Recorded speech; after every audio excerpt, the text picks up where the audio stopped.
150 km/h. C'est la violence des rafales qui pourraient frapper le littoral aquitain dans moins de 48 heures. Et si vous habitez entre Bordeaux et La Rochelle, ce que je vais vous révéler dans les prochaines secondes pourrait changer vos plans pour toute la semaine. Ce mardi 10 février 2026, une série de perturbations est en train de foncer sur la France. Mais attention, ce n'est pas une simple dégradation. Ce qui arrive mercredi soir, c'est une véritable tempête. Des rafales à 110, 120 et localement jusqu'à 150 km/h sur les zones les plus exposées. Je vais vous donner ville par ville, heure par heure, exactement ce qui vous attend. Et restez bien jusqu'à la 5e minute parce que c'est là que je vous dévoile ce que personne ne vous dit encore sur ce week-end, avec un retournement de situation que vous n'allez pas voir venir. Avant de commencer, une chose rapide. Si vous habitez dans une zone potentiellement touchée par cette tempête, écrivez votre ville en commentaire tout de suite. Je lis chaque commentaire et je vous répondrai avec des précisions locales adaptées à votre secteur. C'est le meilleur moyen pour vous d'obtenir une prévision sur mesure. Mais d'abord, parlons de ce qui se passe en ce moment même au-dessus de nos têtes. Un système dépressionnaire massif est positionné sur les îles britanniques. Les lignes isobars se resserrent dangereusement sur le golfe de Gascogne. En langage simple, cela signifie que la pression atmosphérique chute brutalement et que le vent va monter en puissance de manière spectaculaire dans les prochaines heures.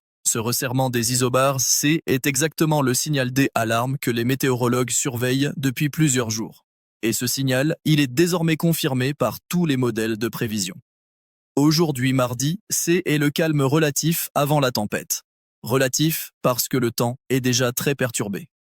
Une première perturbation traverse le pays des Ouest en net avec des pluies parfois soutenues. En Bretagne, on a déjà relevé jusqu'à 17 mm de cumul hier. Sur le Finistère, des pointes de vent à 70 km/h ont été enregistrées en moyenne hier. Les averses se généralisent cet après-midi sur la quasi-totalité du territoire. Quelques coups de tonnerre sont possibles par endroits, notamment sur les Hauts-de-France et le Grand Est. La Corse et la région Provence-Alpes-Côte d'Azur restent les zones les moins instables aujourd'hui, mais cela ne va pas durer. Ce matin, les relevés de température montrent déjà cette douceur anormale. Dans le nord, Pas-de-Calais, 6 à 8 degrés au réveil. En Picardie, 6 à 8 degrés également. Du côté des Ardennes, 5 degrés. En Normandie, 8 à 10 degrés. En Bretagne, 9 à 11 degrés. En Île-de-France, 9 à 10 degrés. En Lorraine, 5 à 6 degrés. En Pays de la Loire, 10 degrés. En Centre-Val de Loire, 10 degrés. Sur le Poitou-Charentes et le Limousin, 9 à 12 degrés. Sur le Massif central, 6 à 10 degrés. En Aquitaine, 12 à 13 degrés. En Occitanie, 7 à 9 degrés. En Auvergne-Rhône-Alpes, 2 à 10 degrés. Autour de l'arc méditerranéen, 4 à 10 degrés. Et en Corse, 5 à 8 degrés. Hier, la température la plus élevée du pays a été relevée dans les Pyrénées-Atlantiques avec 17,1 degrés. 17 degrés en février, c'est tout simplement exceptionnel. À l'inverse, la température la plus basse a été de moins 2 degrés dans l'est du pays. Cet écart de presque 20 degrés entre les deux extrêmes montre à quel point la situation météorologique est contrastée en ce moment. Les températures de ce mardi après-midi restent remarquablement douces pour la saison. Voici ce que vous pouvez attendre dans les prochaines heures. À Paris et en Île-de-France, 11 à 12 degrés. À Lille et dans le nord Pas-de-Calais, 11 à 13 degrés. À Strasbourg et en Alsace, 9 à 12 degrés. À Rennes et en Bretagne, 11 à 13 degrés. À Nantes et en Pays de la Loire, 12 à 14 degrés. À Bordeaux et en Aquitaine, 12 à 13 degrés. À Toulouse et en Occitanie, 9 à 16 degrés. À Lyon et en Auvergne-Rhône-Alpes, 9 à 14 degrés. À Marseille et sur la Côte d'Azur, 10 à 14 degrés. Et en Corse, 8 à 12 degrés. On est globalement 1 à 2 degrés au-dessus des normales saisonnières. C'est le seul bon côté de ce flux des ouest chargé d'humidité, il nous apporte de la douceur. Profitez-en parce que ce week-end vous allez regretter ces températures. Le vent aujourd'hui reste modéré, des rafales de 50 à 60 km/h sur la façade atlantique. Du côté de la Bourgogne et de la Franche-Comté, on relève des rafales autour de 40 à 50 km/h. Sur le Massif central et le sud du Centre-Val de Loire, même constat. Rien de dramatique. Mais ne vous laissez pas tromper par cette accalmie apparente. Ce qui se prépare sur l'Atlantique est d'une toute autre ampleur. Concernant les vigilances de Météo France pour aujourd'hui, une vigilance orange est en cours sur le Morbihan pour les crues. Pas mal de vigilances jaunes sont également actives sur toute la façade atlantique. L'instabilité est géographiquement étendue, avec un risque orageux sur une grande partie du territoire. Gardez un œil sur les mises à jour tout au long de la journée. Et c'est maintenant que les choses deviennent vraiment sérieuses. Ne zappez surtout pas ce qui suit, parce que les prochaines 48 heures vont être déterminantes. Demain, mercredi 11 février, une deuxième perturbation arrive par l'ouest. Celle-ci est beaucoup plus dynamique que celle de aujourd'hui. En journée, les rafales atteignent déjà 70 à 80 km/h sur toute la moitié ouest du pays.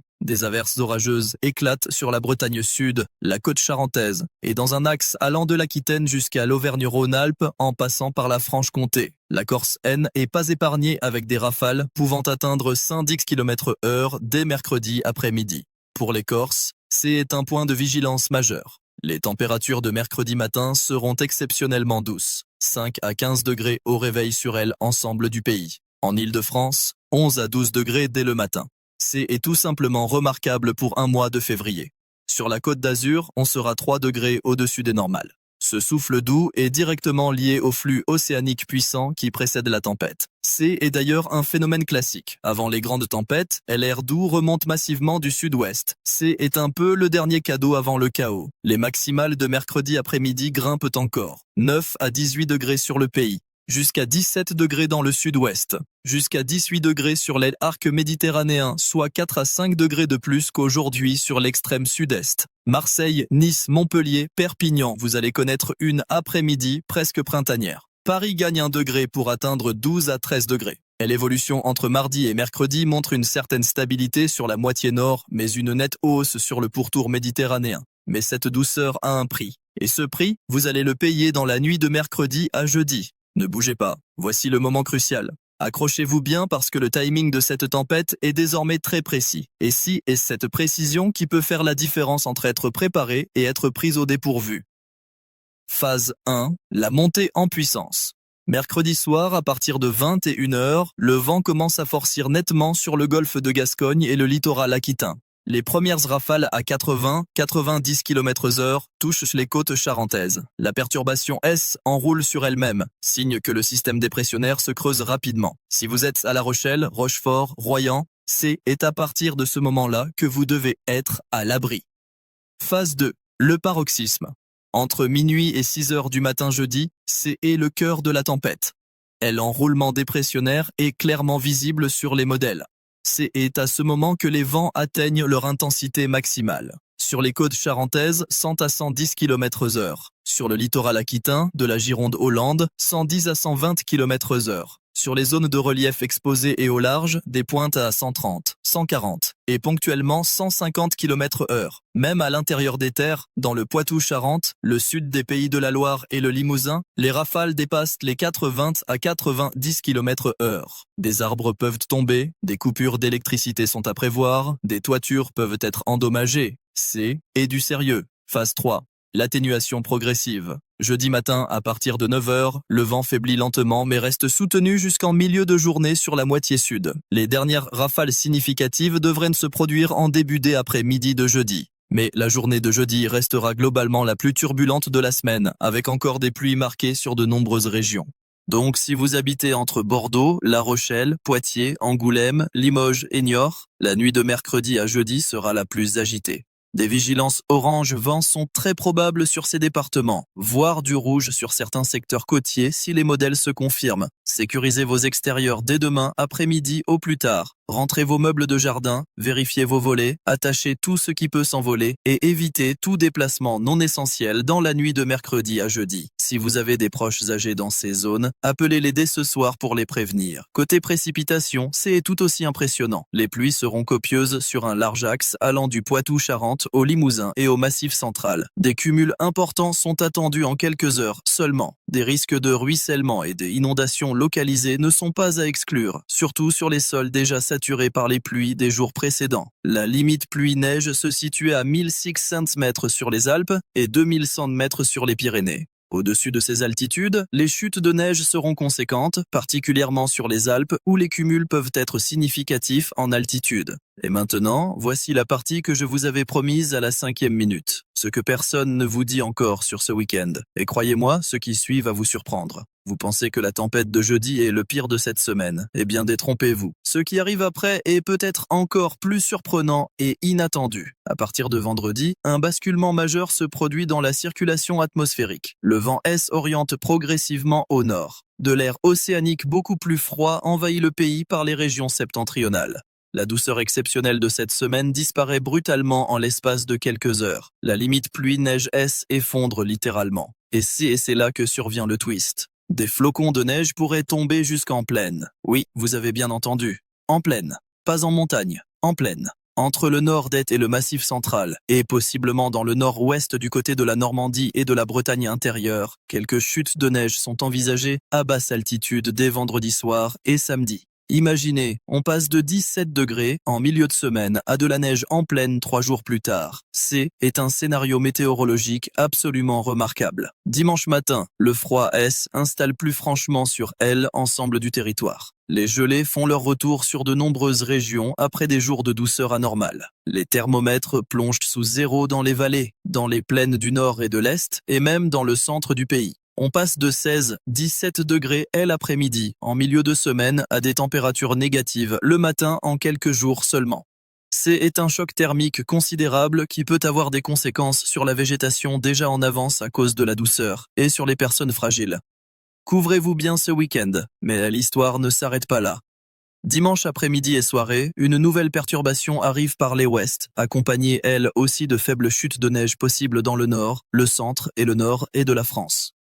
Si vous êtes à Reims, Metz, Nancy, Dijon ou Clermont-Ferrand, restez très attentifs aux prévisions de ce week-end. Et cette perturbation de dimanche ouvre la porte à une semaine prochaine tout aussi agitée. Les modèles, à longue échéance, envisagent des vents fréquents, des pluies soutenues et abondantes, et de nouveaux épisodes potentiellement tempétueux. 2 dates sont à surveiller de très près, le jeudi 19 février et surtout le dimanche 22 février, où de nouvelles tempêtes pourraient frapper la moitié nord du pays. Les températures remonteraient alors avec le retour du flux des ouest, mais accompagnées à nouveau de conditions très perturbées. C'est donc un cycle de perturbations océaniques successives qui va durer au moins 10 à 15 jours. La France est entrée dans une période météorologique exceptionnelle. Récapitulons les informations essentielles que vous devez absolument retenir et partager avec vos proches. Aujourd'hui, mardi 10 février, pluie généralisée sur tout le pays, vent modéré de 50 à 60 km/h, température douce de 6 à 16 degrés, instabilité orageuse possible. Demain, mercredi 11 février, deuxième perturbation beaucoup plus active, rafale de 70 à 80 km/h sur l'ouest, 110 km/h en Corse, instabilité orageuse, température très douce de 9 à 18 degrés. Nuit de mercredi à jeudi, tempête majeure sur le sud-ouest, rafale de 110 à 150 km/h sur le littoral aquitain et les zones de relief, pluies intenses du Poitou au Massif central, paroxysme entre minuit et 6 heures du matin. Jeudi 12 février, journée la plus turbulente de la semaine, vent tempétueux qui s'atténue progressivement dans celle après-midi, pluies encore marquées. Vendredi à dimanche, chute brutale des températures, basculement du vent au nord, neige possible jusqu'en plaine, entre le nord-est et le Massif central, retour des gelées matinales dimanche, nouvelle perturbation dimanche soir. Semaine prochaine, agitation persistante avec de nouveaux coups de vent attendus autour du 19 et du 22 février. Et n'oubliez pas, écrivez votre ville ou votre département en commentaire. Que vous soyez à Brest, à Toulouse, à Strasbourg, à Nice, à Bordeaux ou dans un petit village du Massif central, dites-le moi. C'est grâce à vos commentaires que je peux adapter mes prévisions et vous donner les informations les plus pertinentes pour votre quotidien. Chaque commentaire compte. Pour résumer la situation en une phrase, la France entre dans une période météorologique exceptionnellement agitée, avec une tempête majeure dans moins de 36 heures, suivie d'un coup de froid brutal avec neige possible en plaine et aucun répit en vue avant au moins 2 semaines. Prenez vos précautions dès ce soir, particulièrement si vous êtes sur la façade atlantique entre la Gironde et la Loire-Atlantique. Sécurisez ce qui doit l'être, prévenez vos proches et restez informés. Et dans la prochaine vidéo, demain matin, je vous donnerai les toutes dernières modélisations de la tempête avec les trajectoires actualisées heure par heure et département par département. Les modèles peuvent encore bouger de manière significative dans les prochaines 24 heures. Et je peux déjà vous dire que certains scénarios sont encore plus musclés que ce que je vous ai présenté aujourd'hui. Un modèle en particulier montre des rafales encore plus violentes que prévu sur un secteur précis. Je vous dirai lequel demain. Vous ne voulez vraiment pas rater cette mise à jour. Passez une bonne soirée et surtout